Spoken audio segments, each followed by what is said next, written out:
तर एकंदरच रायगडचं चित्र कशा प्रकारचं आहे? रायगडचं चित्र तर स्पष्ट आहे. काल पेण येथे आघाडीची चांगली बैठक झाली. जितेंद्र आव्हाड यांच्या भाषणामुळे संपूर्ण जिल्ह्याचं चित्र बदललेलं आहे आणि एक आक्रमक जे लोकांना अपेक्षित होतं असं त्यांचं भाषण होतं. मला निश्चित खात्री आहे गीते यांची जी संघटना आहे त्यांचं काम वेगळं आहे. गेल्या वेळेला विद्यमान खासदार सुनीलजी तटकरे यांच्याबरोबर सगळी महाविकास आघाडीची ताकद होती.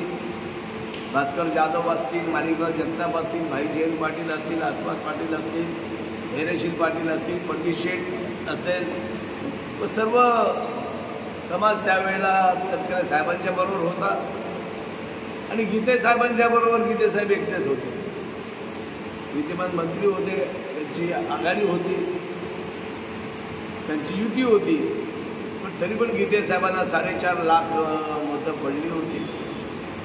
आज परिस्थिती बदललेली आहे. तुम्हाला पण प्रश्न पडला असेल, गेल्या निवडणुकीच्या वेळेला आम्ही सुनील तटकरे साहेबांना मतदान द्या सांगायला इथे आलो होतो, पण ते आमच्या टीममध्ये होते. म्हणजे शरद पवार पुरोगामी विचारसरणीच्या टीममध्ये होते, म्हणून आम्ही त्यावेळेला मोदी आणि जातीयवादी शक्तींच्या विरुद्ध मतदान करा म्हणून आम्ही सांगायला आलो होतो. तर तुम्हाला पण आश्चर्य वाटेल, जनतेला प्रश्न पडला आहे की हे दरवेळेला विचार बदलत असतात. रायगड जिल्हा हा पुरोगामी विचारसरणीचा जिल्हा आहे. पेण मतदारसंघामध्ये सातत्याने मागचा अपवाद वगळता पुरोगामी विचारसरणीचे आमदार निवडून आले. भाई ए.टी. पाटील असतील, मोहन पाटील असतील, रविशेठ पाटील असतील, पहिल्यांदा ते काँग्रेसच्या पंजावरती निवडून आले. धैर्यशील पाटील 10 वर्ष हे शेका पक्षाचे प्रतिनिधी होते. फक्त गेल्या निवडणुकीच्या वेळेला रवी पाटील हे BJPच्या, त्यांनी पक्ष बदलल्यामुळे BJP इथे आली. पेण मतदारसंघ आणि विशेषतः रायगड मतदारसंघ हा सातत्याने पुरोगामी विचारसरणीचा जिल्हा आहे. इथे लाट चालत नाही. देशात जरी वेगळी लाट असली तरी रायगडचे मतदार हे जागरूक आहेत. आज गरीब विरुद्ध श्रीमंत अशी लढाई आहे. विद्यमान आमदार फार मोठ्या प्रमाणात खर्च करतात, कार्यकर्त्यांना फार मोठे प्रयत्न करतात त्यांच्या मिटिंगला आणण्यासाठी, पण त्यांची मिटिंगची उपस्थिती कमी असते. बिर्याणी असतात, मटणं असतात, पण आमच्या गीते साहेबांकडे मटण पण नाही, चहा पण नाही, वडापाव पण नाही. पुरी वडापाव म्हणजे शिवसेना, पण तो वडापाव म्हणून देखील सध्या मिटिंगला मिळत नाही. पण आज परिस्थिती बदललेली आहे. मला निश्चित खात्री आहे अनेक अडचणी आहेत, कार्यकर्ते पण व्यापलेले आहेत, पण मतदारांच्या मनामध्ये चीड आहे. दरवेळेला फसवणाऱ्या लोकांना कधीतरी अद्दल घडवली पाहिजे. मला निश्चित खात्री आहे आनंद गीते यांचा स्वभाव वेगळा आहे, पण गरीब लोकांना कधी त्यांनी त्रास दिला नाही. ते बऱ्याच वेळेला निवडून आले. आज त्यांना शत्रू मला वाटते दुर्बिणीतून शोधून बघायला पाहिजे. सगळे संबंध चांगले असतात, त्याच्यामुळे जरी पैशाचा वापर फार मोठ्या प्रमाणात विद्यमान खासदार करत असले तरी बाजी हे अनंत गीतेच मारतील अशी आम्हाला आमच्या आघाडीच्या सगळ्या पुढाऱ्यांना त्याची खात्री आहे. आणि पेणला सभेला उशीर झाला, कारण पूर्वी 5 दिवसाची मॅच असे. आता इलेक्शन कधी चालू झालं आहे. पेणमध्ये पूर्ण भाडाचे भानगडी व्हायच्या, पोलीस स्टेशनमध्ये केस जायचे, तशी परिस्थितीच नाही. जनतेमध्ये जो उत्साह पूर्वी असायचा तसा आता काय उत्साह दिसत नाही. पण मला निश्चित खात्री आहे शेवटच्या 2 दिवसात ते वातावरण बदलेल आणि आघाडी निश्चित बाजी मारेल असं माझं मत आहे.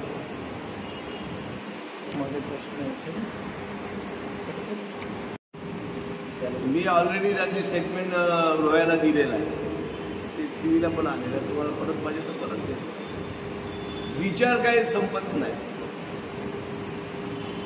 जेव्हा देश स्वतंत्र झाला तेव्हापासून शेतकरी कामगार पक्ष महाराष्ट्रातला प्रमुख पक्ष आहे. रायगड जिल्ह्यामध्ये नारायण नागू पाटील असतील, दत्ता पाटील असतील, राऊत असतील, मीनाक्षी पाटील आहेत, जयंत पाटील आहेत, प्रभाकर पाटील आहेत, मोहन पाटील आहेत आदरणीय. यांनी पुरोगामी चळवळ इथे कायम ठेवली. शेतकरी कामगार पक्ष कधीच सत्तेच्या मध्ये सहभागी झाला नाही. अपवादात्मक परिस्थितीमध्ये सातत्याने विरोधी पक्षात राहून आज एवढ्या वर्ष पक्षाचे हजारो कार्यकर्ते आज पण आमच्या मागे आहे. कुठला विचार हा संपत नसतो. मी मागच्या मीटिंगमध्ये पण सांगितलेलं आहे. आणि रायगड जिल्ह्यातला तर शेतकरी कामगार पक्ष संपवणं अशक्य कृतीतली गोष्ट आहे. कारण आमच्या नेत्यांनी हजारो कार्यकर्ते तयार केलेले असतात. जुनी माणसं आज गेले, कोण नेते गेले, मतदार तिथेच आहेत ना माझ्या राज्याला. म्हणून तर लढाई आहे ना. जर शेतकरी कामगार पक्ष जर रायगड जिल्ह्यामध्ये अस्तित्वात नसता, दुर्बिणीतून जर शोधाचा म्हणजे आदरणीय देवेंद्रजी फडणवीस यांच्या भाषेत जर सांगायचा झाला, शेका पक्ष दुर्बिणीतून शोधायला पाहिजे असं त्यांनी भाषण केलं होतं 5 वर्षापूर्वी. मग त्यात देवेंद्रजींना, आदरणीय देवेंद्रजींना इथे भाषण करायला कशाला यायला लागला असता. तर शेका पक्ष विचार संपत नसतो. शेतकरी कामगार पक्षाला टीका टिप्पणी केल्याशिवाय विद्यमान लोकप्रतिनिधींचं भाषणच होत नाही ना माझ्या राज्यात. शेका पक्ष नवीन नाही, ठीक आहे, आम्ही लहान आहोत, आम्ही मान्य करतो. पण 4 तारखेला फटाके गिंजे साहेबाचे मला आघाडी आली तर रायगडसाठी काय करणार आहेत किंवा खासदारांचे काय ब्ल्यूप्रिंट काय आहे रायगडसाठी? हे बघा, या रायगड जिल्हा हा औद्योगिक जिल्हा आहे. सातत्याने दत्ता पाटील, प्रभाकर पाटील, भाई मोहन पाटील यांच्या नेतृत्वाखाली या रायगड जिल्ह्याचं प्रशासन आणि जयंत पाटील आज JSW कंपनी भाई मोहन पाटील आमदार असताना झाली. नागोठण्याची IPL कंपनी मोहन पाटील आमदार असताना झाली. रायगड जिल्ह्यातील शेतकरी कामगार पक्षांनी औद्योगिकरणाला चालना दिली. इथे लोकांना रोजगार उपलब्ध करून दिला. पण आम्ही त्याच्यामध्ये पैसे घेतले नाही, त्यांच्याकडे पैसे उपलब्ध करून दिले नाही. आज राजकारणात निधी लागतो. पण रायगडच्या विकासामध्ये शेतकरी कामगार पक्षाची भूमिका ही प्रामुख्याने आहे.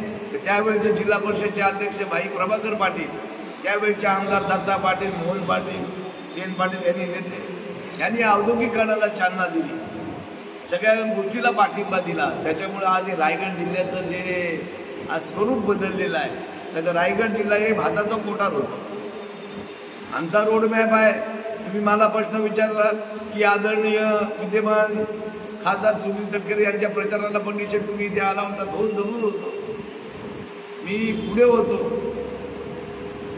पण आम्हाला वाटत होतं की आमचा तरुणांचा बेरोजगारीचा प्रश्न सुटेल, पेण तालुक्यामध्ये खारल्यांचा प्रश्न सुटेल, पेण तालुक्यातल्या खारेपाटामध्ये जो पाण्याचा प्रश्न आहे तो मार्गी लागेल.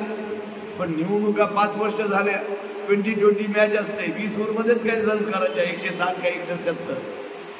आता ओव्हर संपले आहेत ना माझ्या राज्याला. आणि परत प्रश्न तेच घेऊन आलेले आहेत. पनवेल इंदापूर रस्ता व्हायला पाहिजे. आणि मला आठवत आहे की तुमच्याच माध्यमातून मी बघितलं होतं, आदरणीय आमच्या आघाडीचे नेते शरदचंद्रजी पवार यांच्या सूचनेनुसार पनवेल ते इंदापूर रस्त्याचं कॉन्क्रिटीकरण झालेलं आहे. आज नागपूरमध्ये 1 लाख कोटी रुपयाचा विकास निधी नितीन गडकरी आणि BJPने नेला. आणि मतदान झालंय 47%, काही रुपये नाही.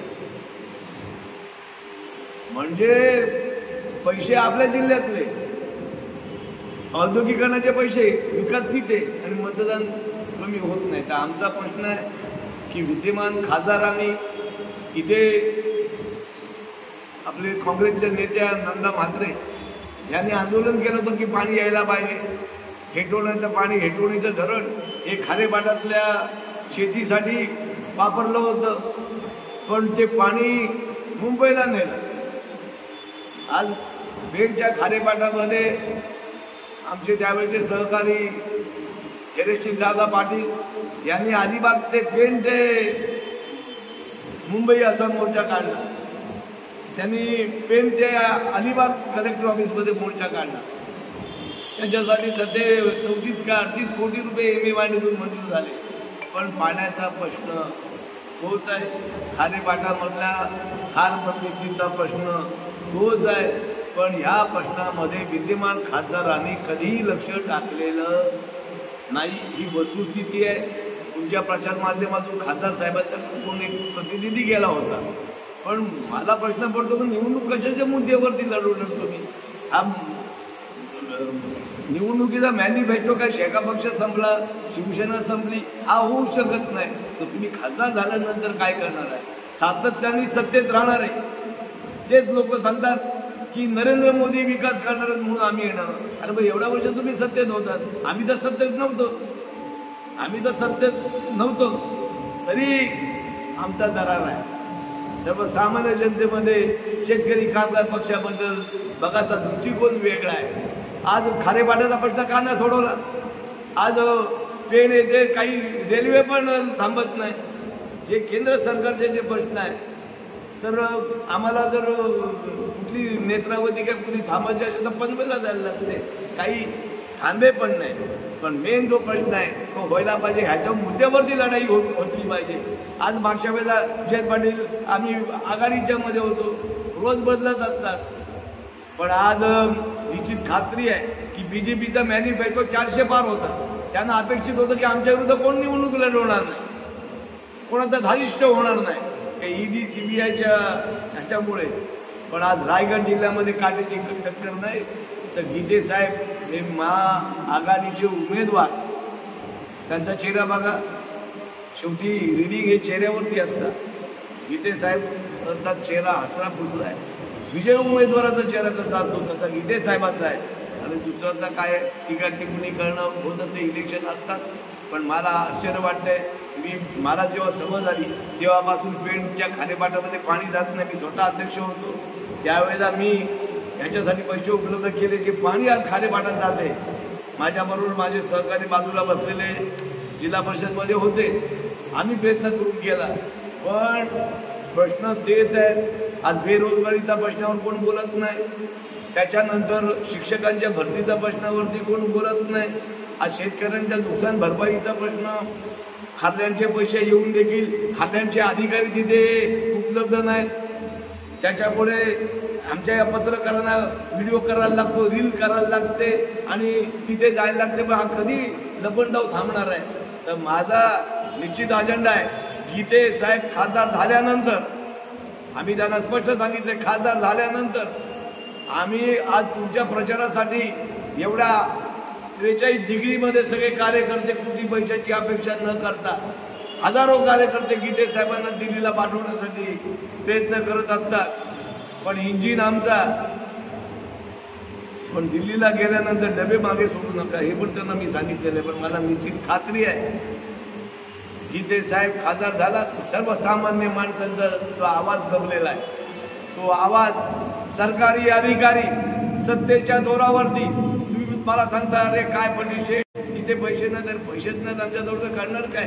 पण आमच्या आघाडीने धारिष्ट केलेलं आहे की एवढ्या मोठ्या 4 पक्ष एकत्र येऊन या रायगड जिल्ह्यातील शेतकरी कामगार पक्ष आणि उद्धव साहेबांची शिवसेना, काँग्रेस, राष्ट्रवादी काँग्रेस यांनी फार मोठं आव्हान नाही तर आमचा विजय नक्की आहे. मी निश्चित सांगतो, कुठला पक्ष कुठला विचार संपत नाही. लोकशाहीमध्ये मॅच असते, कुठला तरी संघ हरतोन जिंकतो. रायगड जिल्ह्याचं राजकारण शेतकरी कामगार पक्ष, आजपर्यंत शेतकरी कामगार पक्ष, काही लोकांनी सांगितलं की भारतीय शेतकरी कामगार पक्षाचे नेते. अरे आम्ही भारतीय म्हणून आमचा शब्द, आम्ही लहान आहोत. पण अजित पवारचा देश पातळीवरच्या पक्षाला तिकीट किती मिळाली? 4. त्यातले 2 ओरिजिनल, ते पण घरातले, आणि 2 बाहेरचे घेतले. 2 बाहेरचे अन्य पक्षातले आयात केलेले उमेदवार. आमचा पक्ष कधीच मोठा नव्हता, आमचा पक्ष लहानच होता. पण आमचा पक्ष संपूर्ण महाराष्ट्राचा एक विचाराने चालणार आहे आणि कुठल्याही प्रलोभनाला बळी न पडणारा पक्ष आहे. मी निश्चित सांगतो, भारतीय शेतकरी आव्हान केलं या तटकरे साहेबांनी की जयंत पाटलांनी खासदारकी सोडली नाही. लिमिटेशन मध्ये हा मतदारसंघ माझं आव्हान आहे की आमचा पूर्वीचा रायगड लोकसभा मतदारसंघ ठेवा आणि कोणाच्या हिंमत असेल तर शेका पक्षाच्या विरुद्ध लढून दाखवा. मी निश्चित खात्रीपूर्वक सांगतो की मतदारसंघ बदलले, त्याच्यामुळे आज आम्ही निवडणूक लढवली तर त्याचा फायदा आपल्या पक्षाला होईल.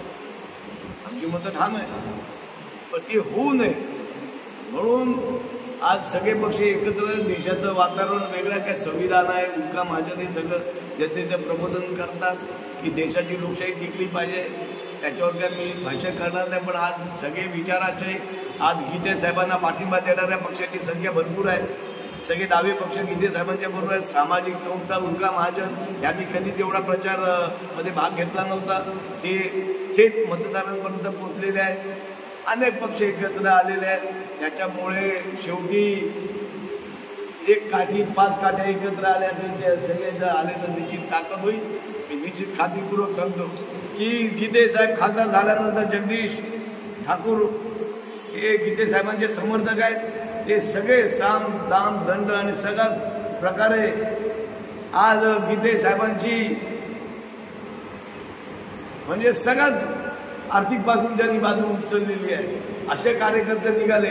काही लोकांना वाटते आम्हाला आमदार करा, आम्हाला आमदार करा. अरे पण बाकी खर्च करायला लागतो, की असे हवेतून आमदार होता येत नाही, त्याच्यासाठी काम करायला लागतो. पण गीते साहेबांवरती प्रेम करणारे पंडित शेठ सारखे, जगदीश ठाकूर सारखे हजारो कार्यकर्ते या मतदारसंघात आहेत. त्याच्यामुळे आम्हाला खात्री आहे की हा विजय नक्की होणार आहे. 4 तारखेला आमचे पेढे खायला तुम्ही अलिबागला या.